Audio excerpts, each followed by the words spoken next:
मला एक गोष्ट वाटते की ना, म्हणजे प्रत्येकाची स्टोरी असते, प्रत्येकाच्या लाईफची काहीतरी स्टोरी आहे, बट ती स्टोरी ऐकण्यासाठी लोक तेव्हाच इतके उत्सुक असतात जेव्हा आपल्याकडे ती सक्सेस स्टोरी बनवून येते.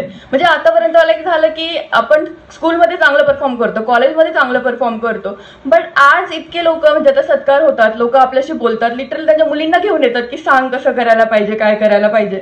सो ते जे अचीवमेंट आहे ना, तर त्याच्यामध्ये खूप लोकांचा म्हणजे हात असतो.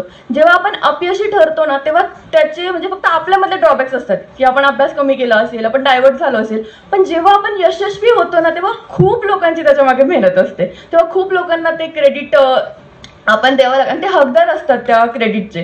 सो तसंच मला एक वाटतं की माझ्या घरामध्ये मला माझ्या आई वडिलांनी कधीच सांगितलं नाही की तू हे नाही करू शकत. म्हणजे मला असं माहीतच नाही की हे नाही करू शकत.